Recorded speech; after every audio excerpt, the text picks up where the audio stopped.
I have pursued my education in Japan, and while I was so closely associated with Japan and its culture, I saw a gap in the Indian market. There was absolutely no awareness about Japanese education system. People are not even aware that they can go to Japan and study in English. So does Japanese education system allow the free education to the students who are traveling from India? Yes, there are fully funded scholarships, but it's not for free. You have to be academically very bright.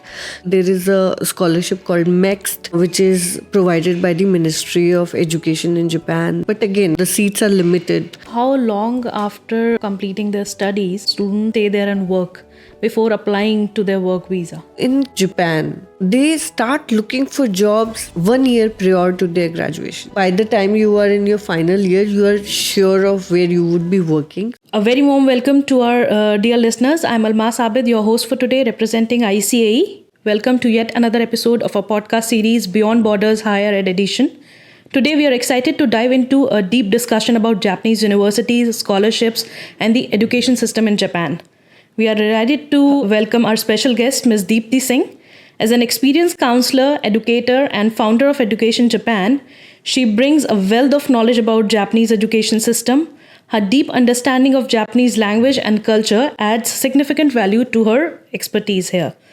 We are excited to have you here with us today. Could you please take a moment to introduce yourself to our audience, please? Thank you, Almas. Thank you for having me.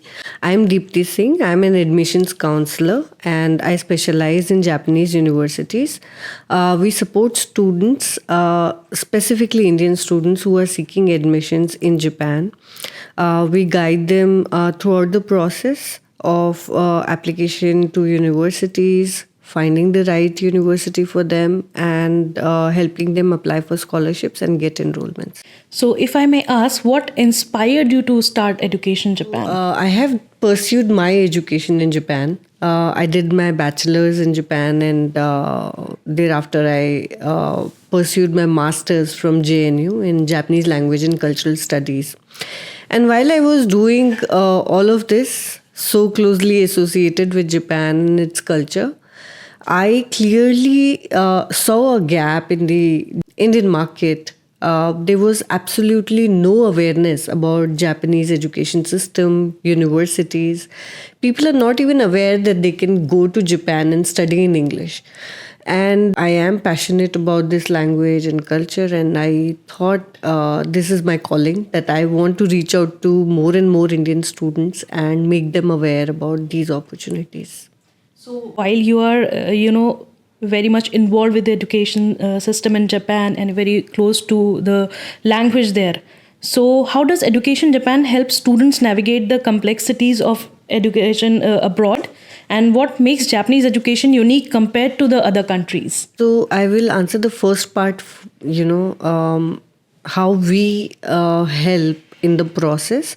So Education Japan, which is our company, basically we try to first fill in the gap of information. First step, I believe, is to inform and make students aware, right? And to do that, we have our own YouTube channel which has 10,000 subscribers.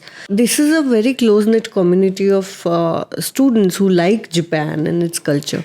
So basically there we inform students. That is the first step. Then we help them navigate through a personal counseling, so they have to approach us and we guide them step by step. And this counseling is based on everyone's profile, each student's profile. It can't be a generic counseling for everyone. So depending on their profile, their preference, their aspirations, what they want to do in future, we guide them throughout the path. So this is the role of Education Japan and me as a counselor. You asked about what are the distinguishing factors of Japanese from other countries to from Japan. other countries, Yeah. right?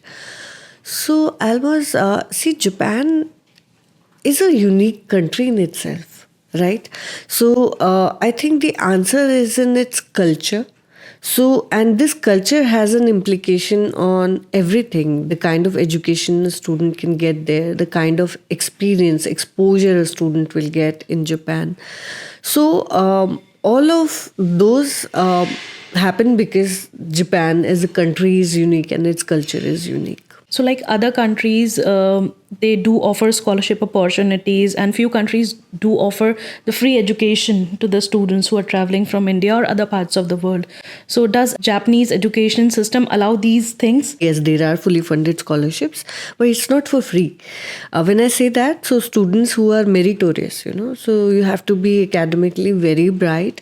For example, there is a scholarship called MEXT, which is provided by the Ministry of Education in Japan, that is, available for Indian students. But again, the seats are limited, and you have to be preparing for this scholarship for at least a couple of years because it's a fully funded scholarship, right? I always recommend students to not just look at fully funded opportunities, but also try and explore more opportunities. So there are other scholarships that universities also extend.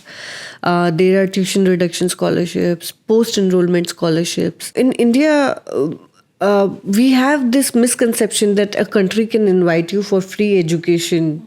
I just want to correct that there is nothing called free education. So either you have put in efforts in your academic profile early on, and that's the cost you have already borne. Exactly, merit-based. Merit-based, yeah. So it's not free. There are merit-based scholarships, and if you are ready to work hard for it, there are opportunities. Does the student have to be very proficient in Japanese language to study there? Or is it English-based? So in Japan, there are two mediums of instructions, So there are some universities which have only Japanese track programs. But increasingly, we have a lot of universities which also have Japanese as well as English track programs.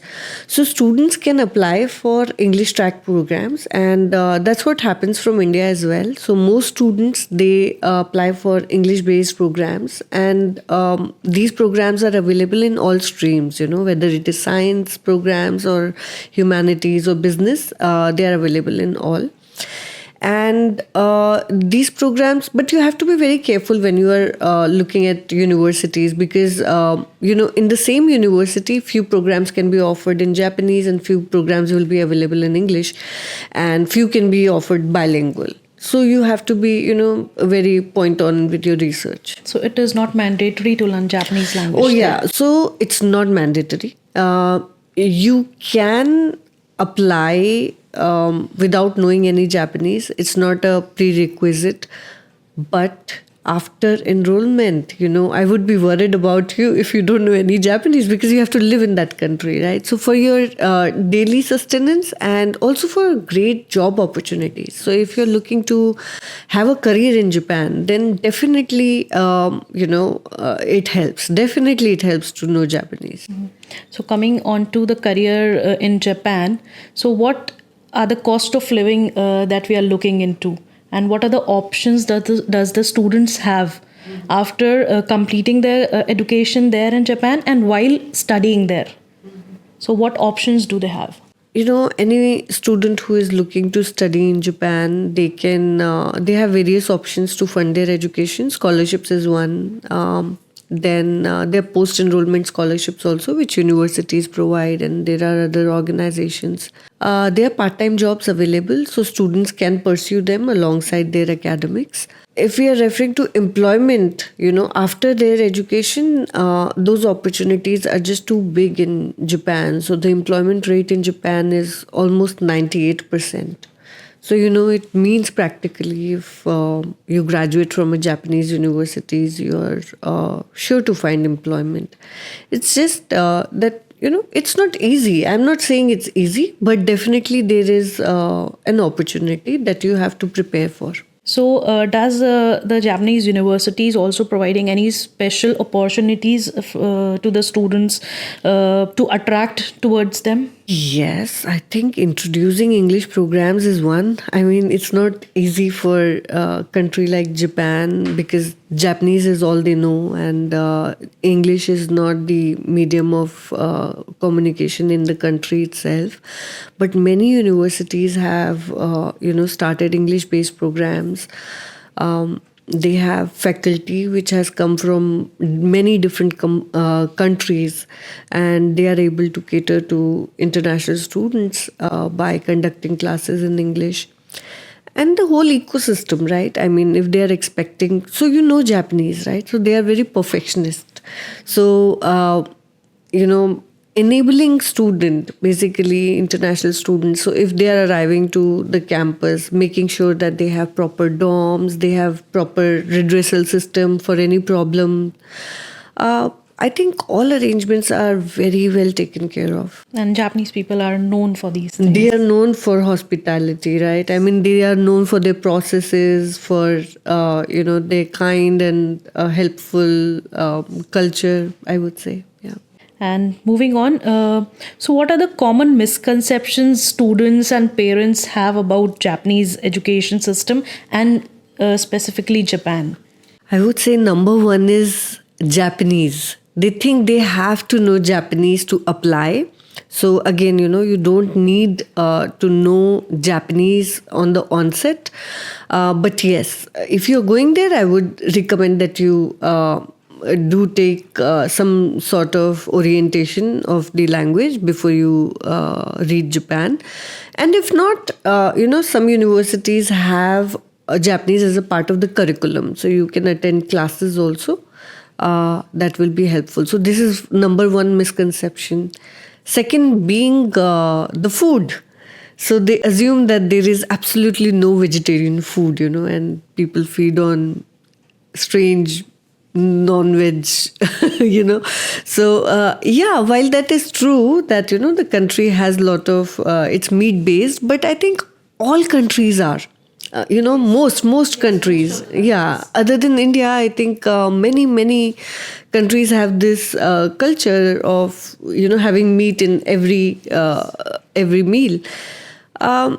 Yes, in Japan, one more problem could be that the taste palette is a little different, and it might take students some time to get used to that. But it's a misconception that it will be difficult for you to survive. It's not difficult to survive. It's manageable, provided you are a little flexible and open to challenges. Yeah. So, how does the education Japan and India are, bridging the cultural gap that we have currently? So we realized this, that, strangely, to study in Japan, you have to prepare a student.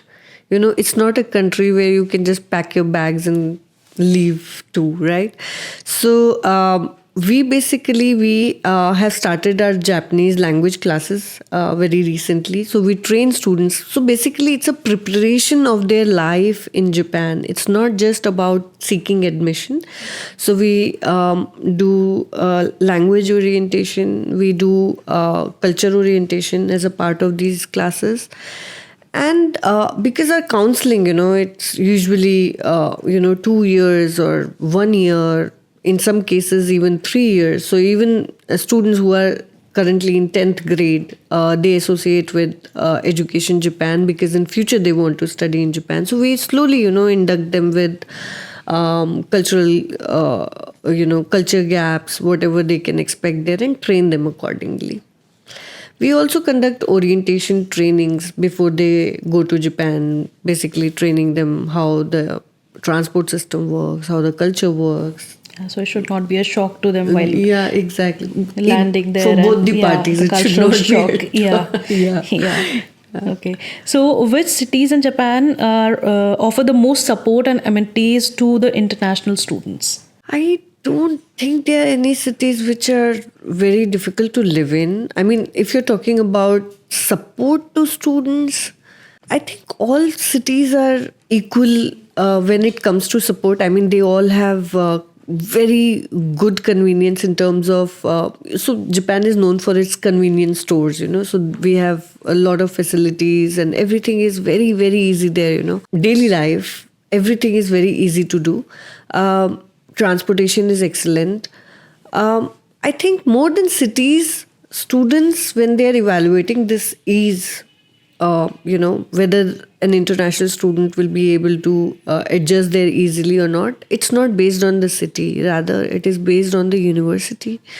So you must carefully select the university. So there are universities, for example, you want to know whether they have English based programs. Again, how much of the faculty percentage is foreigner, basically non Japanese and English speaking. Then we want to know what kind of do they have any Indian students, in the first place? What if there are no Indian students, which won't be difficult, but again, it helps, right? Having a community definitely helps. So these are some of the things that students can keep in mind. And rather than the city, they should be more concerned about the course and the university. Exactly. So when we're talking about the part-time work and the job opportunities there in Japan, so how do students typically balance their studies with part-time work? Does the university help them in that? Japan, honestly, is a very independent kind of society for students. When I say that, I mean students are treated as adults, in universities. So it's basically your own onus. Although there is a cap, so a student can work only 28 hours in a week in part time. So there is a cap by the government as well. But students have to manage it on their own. I have seen students who miss this balance somehow. They lose this balance at some point of time. They're focusing more on the jobs. But I think it's a personal responsibility for them. So how long after, completing their studies, does a student stay there, or how long can they stay there and work before applying to their work visa? Yeah, this is interesting. So in case of Japan, they start looking for jobs in 1 year prior to their graduation. So they don't have to wait to get graduated and start looking for work. And that's a brilliant method, I believe, because then, by the time you are in your final year, you are sure of where you would be working. So all these students, they already are placed mostly. And if they are not, there is an extension of visa for about 1 year, 6 months each time you can get it extended if you don't find placement suitable. So the transition and the accessibility is very much there from the Japanese universities also and the government also. Absolutely. It's seamless, I would say. What's the most rewarding part of helping the students to achieve their dreams while you're helping them to study in Japan? How rewarding it is for you? So when I started Education Japan and I started this role as a counselor, I remember there was absolutely no awareness about Japan. And now, we have already sent about more than 160 students to Japan in the past few years. And although the number might sound very small to you, but, Japan is a very niche market. And I believe that, as much as we are putting in efforts in our channel and through this company to reach out to schools, students, we see the change. Now we have students who actually approach us and their teachers saying that they want to go to Japan to study. Earlier we just did not have this kind of visibility as a country. So one achievement I would say is that. Secondly, on personal level, of course, any student when they graduate and they're happy with their decision, even after reaching a university, after 6 months, if they are able to make a call to us and say that, thank you, it was a very good decision that, I came to Japan. So I think that even, that small, that's a testimony enough that we are on the right path and we are helping students. What are the key factors students should look into and while applying for the universities in Japan?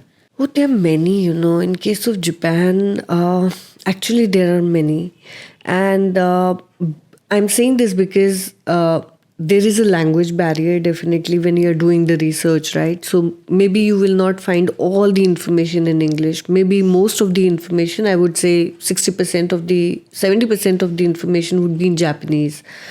So students must understand that, you know, selecting the right university is the key. Uh, Typical methods of looking at rankings, etc., they don't work in Japan.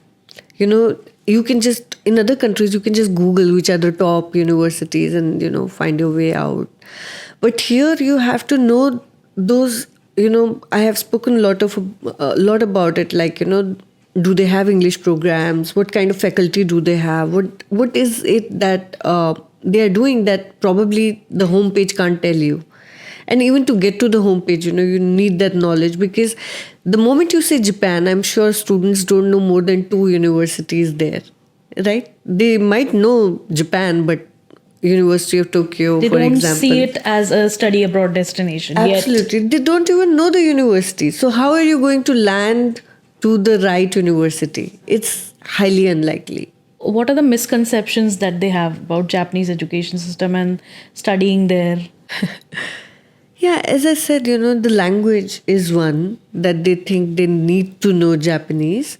One is that. Another misconception could be, I think, that it's very expensive. Japan is not very expensive for students. It's not very expensive. Compared to other countries. Absolutely, absolutely. It's way more affordable than, any other destination. So, Deepti, what advice would you like to give to students and the parents considering Japan and Japanese universities for further education? Advice to parents and students would be that don't just go by rankings, because first, please try and understand what these rankings really stand for, right? There are other factors which are way more important. For example, what kind of placements do universities have? What are their alumni doing currently? In case of Japan specifically, there are so many other factors. What kind of support system do they have for international students and things like that, right? So those are equally important. And one advice is that apart from rankings, I think it's very important, to see what kind of cultural values your child is going to, adopt when they are choosing a destination for their higher education. So cultural values and the environment. What kind of environment? Is it safe? Is it going to give them, the discipline, the kind of discipline, positive energy, knowledge from surroundings that you would want your child to be learning in this age? Like we say, the holistic. Holistic, right? That's right. And Japan has its discipline, punctuality, so many cultural traits which stand out. That will help you in the long run. It's not just the degree, right? Education is never just about the degree. It's about not just about the curriculum. It's also about what they, what they are living each day, what they are taught. Adapting a lifestyle. Yes. And giving out to the society. Absolutely. What you are actually imbibing in yourself and giving out to the society. Absolutely. There's so much to learn from Japanese society, from that community, that I think because that prepares you for success in each and every step of your life. It's not just the degree, but it's not about that. It's really about how, as a person or in your character, what changes you bring during your student life, and they stay with you. Yes, so because apart from their technology, Japanese people are also known for their kindness towards the society, towards the world. So they are known for that. And how we actually absorb all these things while being there, learning their education system and being with them. So I think that is the gist you are taking. That's right, So they are it's the most polite society. It's the most humble society. There is a respect for everyone there. Even if you're a student, worker, whichever, it doesn't matter what your job is, what your profile is, there is respect for everyone. I think these are some of the traits that every parent would want their child to imbibe. Yeah. And to conclude, I would like to thank you for being here, sharing your valuable insights with us today. And to our viewers, Please stay tuned. We have a lineup of exciting guests, including experts from various countries and seasoned career counselors coming up in our future podcasts. Don't miss out these upcoming podcasts with us. And this is Almas signing off for today. Thank you.